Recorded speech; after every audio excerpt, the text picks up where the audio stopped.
Bonjour à tous, je suis l'évangéliste Rémi et bienvenue sur ma chaîne Vermisseau Jacob. Alors nous allons recommencer, je vais recommencer à produire des vidéos pour vous, des enseignements, des encouragements, des exhortations, des méditations et diverses vidéos. Alors voilà, j'étais parti au Cameroun en mission pour évangéliser, aller voir le pasteur Joseph et lui rendre visite. Alors voilà, je suis en train de récolter des fonds aussi pour pouvoir implanter une église, donc construire vraiment le bâtiment d'église. Alors vous pourrez voir ça sur mon compte Tipeee et apporter quelques fonds là si vous le désirez. Alors pour ce retour et cette deuxième saison, on va dire, où je vais vous apporter la parole de Dieu et diverses exhortations, encouragements prophétiques, je voulais partager avec vous ce schéma.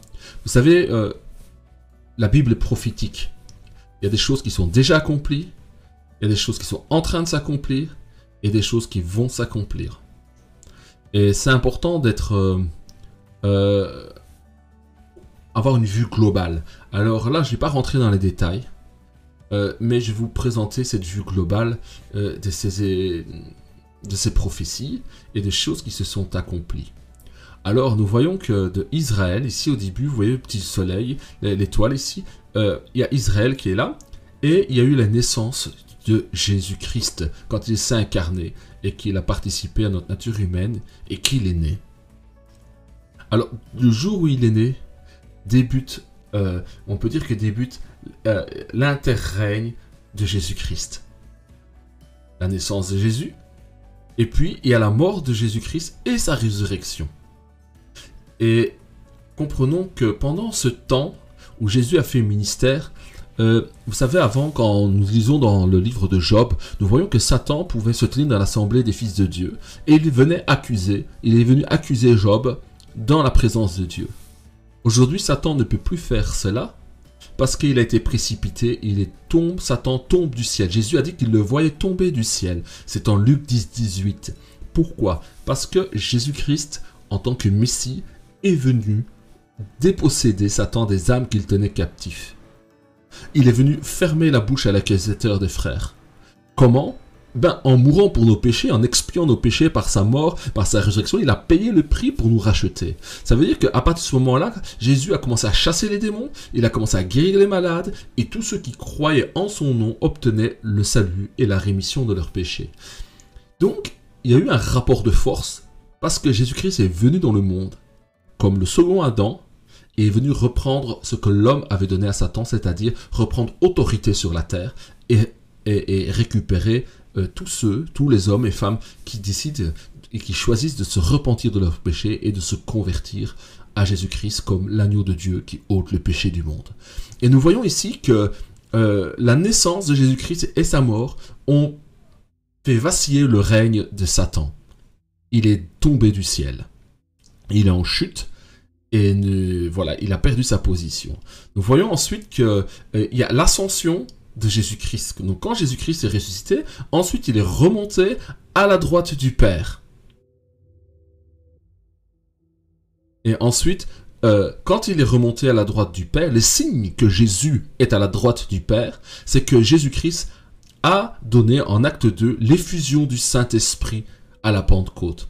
Le fait que le Saint-Esprit est répandu, que des hommes et des femmes prophétisent, que des enfants ont des visions, que nous sommes remplis du Saint-Esprit, veut dire que Jésus-Christ a pris sa position d'autorité à la droite du Père et il exerce un ministère par son esprit à travers chaque frère, chaque sœur et chaque assemblée qui lui est fidèle. Jésus continue son ministère pour sauver, guérir, libérer les captifs de la main de Satan. Donc Satan est en train toujours de tomber et de vaciller. Ensuite, quand l'effusion de l'esprit est donnée, on peut voir ici qu'il y a en bas, ici, il y a la naissance de l'Église. Ensuite, il y a une série d'événements qui doivent arriver avant que nous arrivions à l'enlèvement. Alors, la suite de ces événements, c'est il y a dû avoir l'effondrement de l'Empire romain, tous les prophétisés. La Seconde Guerre mondiale, cela a été prophétisé. Dans les Écritures, il est expliqué qu'il y allait avoir la Shoah, que le peuple juif allait être dispersé sur toute la terre, qu'il allait revenir en Israël, que l'État d'Israël allait être recréé, rétabli. Cela a été prophétisé. Et ensuite, l'effondrement économique grec de la Grèce, qui a eu lieu dernièrement avec les privations de liquidités, les dettes, le pays qui est endetté, qui a été dilapidé par l'Europe. Effondrement économique grec, l'effondrement des 10 nations. Ça, c'est le printemps arabe. Ceci a été prophétisé dans la Bible et le printemps arabe s'est accompli. Il y a eu l'effondrement des 10 nations arabes qui ont été bouleversées. Cela est accompli. Alors, je ne vous donne pas encore les détails de ces choses-là, parce que chaque point de prophétie qui sont déjà accomplis demande beaucoup d'études, beaucoup de versets, mais là je vous donne ce schéma pour que vous puissiez vous faire une idée et réaliser où nous en sommes dans le timing de Dieu. Ensuite, après l'effondrement des 10 nations du printemps arabe, nous avons la guerre avec l'Iran qui doit arriver. Il y a une guerre qui doit venir avec l'Iran. Ensuite, quand la guerre avec l'Iran aura lieu, il y aura un effondrement de l'Europe. Parce que l'Europe est considérée comme la Babylone. Parce que l'Europe, c'est la Rome antique qui a été restaurée, rétablie. Nous savons que l'Europe a été faite sous le concile de Rome. Il y a des pactes qui ont été signés à Rome pour pouvoir établir l'Europe. Et l'Europe est Babylone. Et nous devons voir un effondrement de l'Europe. Et je pense que nous sommes en train de le voir. Nous sommes en train de vivre l'effondrement de l'Europe avec le Covid, la crise économique, la fuite des entreprises, les indépendants qui ont perdu beaucoup d'argent, à qui on a interdit de travailler à cause du Covid, où on a privé les indépendants, les restaurants, les cafés, de pouvoir travailler, de gagner leur vie. Il y a des faillites qui sont là, des faillites vont s'accomplir encore. Donc c'est pas bon tout ce qui se passe. C'est très dur ce qui est en train de se passer. Nous sommes en train de vivre l'effondrement de l'Europe économique. Tout cela est en train de tomber par terre. Vous me direz, oui, mais il y a des gens qui s'enrichissent. Mais c'est quelques-uns. La majeure partie des gens, des pensionnés sont pauvres. Des gens qui ont des petites pensions ne s'en sortent pas. Et il y a des calamités climatiques qui sont en train d'arriver. Vous savez, quand vous avez un enchaînement de faits, des événements climatiques, une crise du pouvoir et des autorités, un capitalisme qui permet à celui qui a beaucoup d'argent d'être toujours plus riche, et à celui qui travaille à donner toutes les richesses à celui qui a le capital, et à appauvrir ainsi, à diminuer les retraites, à diminuer les aides, ben vous appauvrissez. Il y a un appauvrissement, la vie est de plus en plus chère. Il y a une crise qui est là. Et cette crise, c'est l'effondrement de l'Europe qui est en train d'arriver. Cela a été prophétisé. Dans la Bible, l'empire d'Europe dont nous sommes est appelé Édom. Et voilà. Et ensuite, qu'est-ce qui doit se passer? L'enlèvement de l'Église. L'enlèvement de l'Église, c'est-à-dire que l'Église, l'Ecclésia, attention quand je dis Église, c'est l'assemblée des disciples de Jésus-Christ. Ça ne veut pas dire que c'est le catholicisme. Ça ne veut pas dire que ce sont les protestants ou les évangéliques. Ce sont tous ceux qui sont nés de nouveau, qui ont reçu le Saint-Esprit, qui se sont repentis de leurs péchés, qui ont pris leur baptême d'eau de la repentance en vue du pardon des péchés, qui ont été remplis de l'Esprit, qui marchent dans la sanctification, qui ont la foi et une relation avec Jésus-Christ, qui sont l'épouse fidèle, ceux-là vont être enlevés. Enlevés, c'est-à-dire que si l'enlèvement vient maintenant, je disparais. Des millions de personnes vont disparaître et sont transplantées directement dans le royaume de Dieu, ressuscitées, avec un corps glorifié. Et quand l'Église sera enlevée, quand les disciples de Jésus, hommes et femmes et enfants seront enlevés, alors Satan pourra agir à travers l'Antichrist. Et l'Antichrist aura un règne de 7 ans. Vous voyez les 7 ans avec les flammes ici, il y aura la grande tribulation qui viendra sur la terre, et ensuite viendra l'avènement, il y aura le retour de Jésus-Christ, sa parousie, la manifestation de Jésus-Christ en gloire, en puissance, car première fois, Jésus-Christ est venu comme le Joseph, celui qui est rejeté, le serviteur souffrant, mais là, après le temps des tribulations de 7 ans, quand l'Antichrist, avec toutes les nations, iront pour détruire Israël, Christ reviendra pour protéger Israël, car Israël va crier à lui, va l'invoquer. car les nations verront. Israël verra les nations se mettre en accord ensemble avec l'Antichrist pour détruire Israël. Car Satan a la haine d'Israël. Parce que pourquoi il veut détruire Israël? Car s'il n'y a plus d'Israël, Christ ne peut pas revenir. Donc il va essayer de supprimer Israël, de détruire Israël, pour que Dieu n'ait plus de peuple duquel il en sera le Seigneur et le roi. Parce que le roi du monde est le roi d'Israël, le roi des Juifs. Et il est Dieu. Donc c'est pour cela qu'il va attaquer Israël. Mais Christ reviendra. Et pendant le temps des 7 ans, vous voyez les 7 ans, où au début des 7 ans, nous serons tous enlevés, si ça arrive aujourd'hui, que nous sommes encore vivants dans cette génération, et bien pendant les 7 ans, le peuple qui sera enlevé, il y aura les noces de l'agneau. Et aux noces de l'agneau, il y aura tous ceux qui auront été morts en Jésus-Christ et qui seront ramenés à la vie. Ils seront dans le royaume de Dieu et il y aura les noces de l'agneau, parce que les noces de l'agneau, c'est l'Église. C'est l'épouse de Jésus-Christ qui va s'attacher à Christ et ils vont être unis et il y aura une grande fête qui sera les noces de l'agneau. Ensuite, une fois que les noces de l'agneau seront accomplies, il y aura le retour de Christ qui viendra faire le jugement des nations, qui viendra exécuter son châtiment sur les nations méchantes, rebelles, impudiques et débauchées, incrédules, qui se sont liguées avec l'Antichrist, Satan et la bête pour détruire Israël. Voilà, ça c'est ce qui arrivera. Ensuite,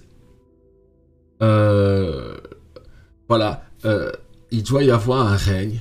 Il y a le règne de Jésus-Christ, il y a la guerre d'Armageddon, il y a un règne glorieux de Christ où il va régner pendant 1000 ans.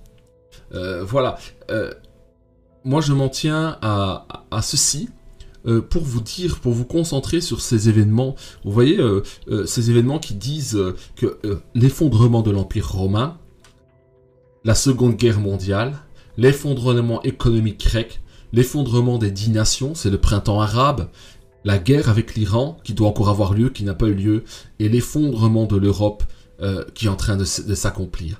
Alors vous voyez, ces choses peuvent se superposer, plus ou moins, hein, parce que l'effondrement de l'Europe a déjà été entamé. Il y a déjà des tensions avec l'Iran, Israël et les États-Unis. Les États-Unis qui jouent un rôle très important. Et voilà, donc on est vraiment dans ces temps-ci. Je crois qu'on n'a jamais vu autant de prophéties s'accomplir. Vous savez, je méditais sur une chose qui est... certains disent qu'avant le retour de Christ, avant l'enlèvement, hein, qui est ici, là, l'enlèvement de l'Église pour les noces de l'agneau, il y en a qui disent qu'avant l'enlèvement, il doit y avoir un grand réveil. Beaucoup de chrétiens attendent un grand et merveilleux réveil, alors que quand on lit les Écritures, il semble, plus que sembler, il est évident que c'est l'apostasie. Et à l'heure actuelle, je peux vous dire que ce n'est pas un réveil que nous constatons, mais c'est une grande apostasie au milieu des églises, de ceux qui se prétendent chrétiens, mais qui vivent d'une manière déshonorable, qui n'honorent pas Christ dans le comportement de leur attitude. Beaucoup de gens qui se prétendent disciples de Jésus-Christ ne le sont plus, ne le sont pas par leurs œuvres, par leur caractère, médisants, menteurs, méchants, voleurs, accapareurs, débauchés. Beaucoup se comportent très mal. Donc Jésus-Christ a dit que quand il reviendra, est-ce qu'il trouvera la foi? Quelle est cette foi? C'est cette foi qui permet de vivre conformément à la parole de Dieu. Cette foi qui saisit les grâces de Dieu pour les exprimer et les vivre. Et je crois que nous sommes dans ce temps où il y a l'apostasie. Et le grand réveil qui devait y avoir avant, le dernier réveil qui a eu lieu, c'est avant la Seconde Guerre mondiale. Il y a eu un grand réveil entre la Première et la Deuxième Guerre mondiale en 1917. Et c'est le dernier réveil qu'il y a eu. Ensuite, ça a été la débâcle. Nous avons vu avec mai 1960, la libération sexuelle, les églises, la foi a décliné, périclité, et la débauche est devenue grande et importante. Et vous savez, les jugements de Dieu arrivent toujours on appelle ça les cycles prophétiques. Vous savez, il y a eu un cycle prophétique quand le comble des péchés des Amoréens est arrivé, le jugement est tombé sur eux. Quand Sodome et Gomorrhe ont péché à l'extrême, la destruction est venue sur eux. Donc aujourd'hui aussi, nous voyons que nous sommes arrivés à un sommet du péché, une perte des libertés. On voit un régime totalitaire qui est en train de se mettre en place. Les libertés diminuent. Et on peut dire que le trône de l'Antichrist, de cet homme du péché, qui voudra se faire adorer comme Dieu, est en train d'arriver. Voilà, je vous encourage à, vous qui êtes peut-être chancelant dans votre foi, à vous affermir. Dans nos cellules, c'est ce que nous faisons, nous nous préparons. Nous nous exhortons, nous encourageons à vivre simplement notre foi, pour être prêt à être enlevé quand l'enlèvement viendra, et être trouvé dans une foi vivante et simple en Jésus-Christ, qui nous permet d'acquérir un plein salut. Donc, nous ne devons pas nous inquiéter de tout ce qui arrive, de toutes les mauvaises nouvelles. Nous devons plutôt nous inquiéter de quel est mon statut par rapport à Jésus-Christ. Est-ce que je marche dans la lumière? Est-ce que je marche avec Christ? Est-ce que j'ai la conviction que Christ revient là, maintenant, tout de suite? Est-ce que je vais en t'enlever? Ou si je meurs là, est-ce que je meurs dans la foi au Fils, au Seigneur Jésus-Christ? C'est les questions que nous devons nous poser. Et si la réponse est négative, nous avons encore le temps de changer, d'inverser la tendance dans nos vies pour être agréés de Dieu. Et pour être agréé de Dieu, il n'y a qu'une seule manière pour lui plaire, c'est par la foi. Une foi qui produit des bonnes œuvres, une foi vivante. La foi vivante, c'est celui qui est enraciné dans l'amour et qui manifeste l'amour de Dieu. Car il se sait lui-même aimé de Dieu. Voilà, je voulais partager avec vous ce petit plan, parce que je le trouve très bien. C'est vrai que dans le monde chrétien, l'effondrement économique grec peu enseigne ces choses-là, où on peut compris cette prophétie-là de l'effondrement grec. Je vais essayer de partager ça avec vous. Puis l'effondrement des 10 nations, qui est le printemps arabe, certains n'ont pas réussi à comprendre ce qui se passait, comment interpréter ces choses-là. Ils n'ont pas vu le lien qu'il y avait entre l'effondrement des 10 nations, le printemps arabe et sa correspondance dans les Écritures, ni même avec la chute de l'Iran, la guerre avec l'Iran qui va arriver, et l'effondrement de l'Europe qui est de Babylone qui doit arriver. Voilà, mes frères et sœurs, nous devons être avertis, nous devons vraiment être préparés, et que la foi en Christ vous soutienne. Vous qui êtes sur Namur, ou dans la région namuroise, je suis là pour vous aider. J'ai une petite équipe qui est là, nous sommes une petite équipe, et nous sommes dans la joie, et le Seigneur agit au milieu de nous, le Seigneur nous soutient, et voilà, vous savez, il ne faut plus vivre sa vie chrétienne seul. Restez bien attachés à vos assemblées respectives, ne quittez pas vos assemblées, fortifiez-vous dans la foi, ne soyez pas des chrétiens seuls qui marchent seuls comme des zombies.